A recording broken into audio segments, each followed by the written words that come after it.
I got hired by Mac Davis at the height of his career as his tour manager, and I went out and did that for a while and started doing his lighting, which consisted of a spotlight.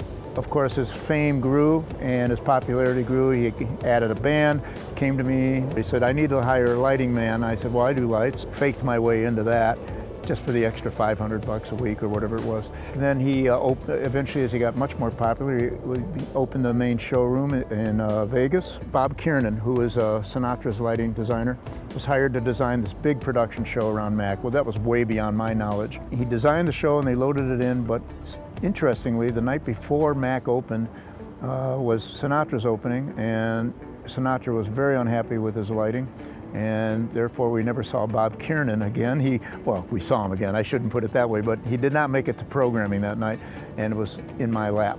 Somehow I got through the night. We had a successful opening. After a few more nights, we cleaned it up, and they said, Peter, you're going to do our lighting from now on too. So it was a culmination of a chain of events.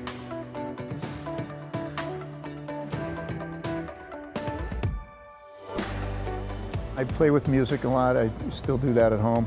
And so I'm in touch with that a lot. And of course, I do a lot of listening, and I go to as many shows as I can and look for the inspiration. What amazes me and what I love to see are small shows, intimate shows that are magical.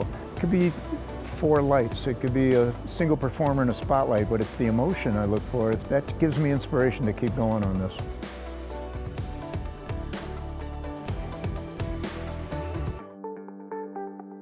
There are certainly some artists who follow and watch what's going on in front of them and expect certain things. They don't know what it is, generally. I remember when I first interviewed with Madonna, before her very first tour, she was so visually oriented from the MTV videos that when we were discussing a set, I explained it to her, and she said, can you get it drawn up so I can look at it? I need to see it. And we did all that. I presented her the drawing, and she said, well, where am I in here? I need to see me. And of course, I told her, I said, look, I'm not an artist. I farmed this out. And she said, well, you got to show me. Don't just point. I want to see me. I've got to see me in there. So I drew a little stick figure where I thought she should be, and that didn't go over very well. 20 years later, now you have artists who want to know, well, where is that wall of light? When's it going to move in? And when will the video come on behind me? This is something that was not even thought of 20 years ago. There are some artists who are oblivious to it, or don't care, or trust. And there are others who are specific and very particular about this or everything around them. And I think that's just grown with the growth of the industry.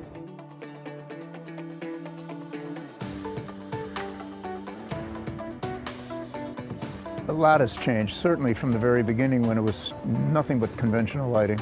Automated lighting crept into my work and everyone else's work.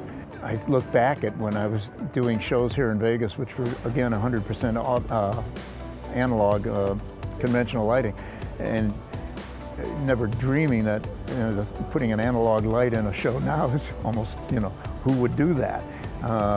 We've all come a long way, and we take automation for granted now. And now video is becoming a large part of that process also.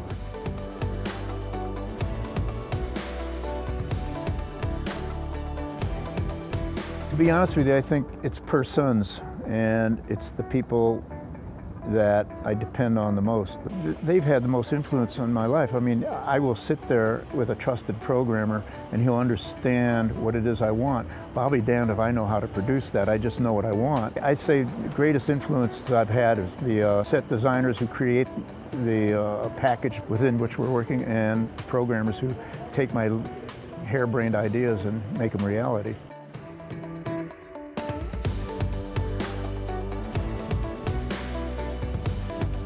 I was designing Dolly Parton, and we were putting a show in the Dominion Theatre in London, and they brought in a gentleman named John Rook, who is the dean of television lighting designers, and he was on board with me, and we'd done a few shows together before that, and one of his theories was double the lamps, double the color. But the great moment came one night. I'm sitting there late at night putting together the looks. It was all on a manual board and so forth, and preparing it for TV, and he's going, I don't know. I said, what's the matter? He said, no, go ahead. So I kept working, and finally he said, all right, stop. Look up there and squint. I squinted and he said, "What do you see?" I said, "Well, nothing." He said, "Well, there you are then."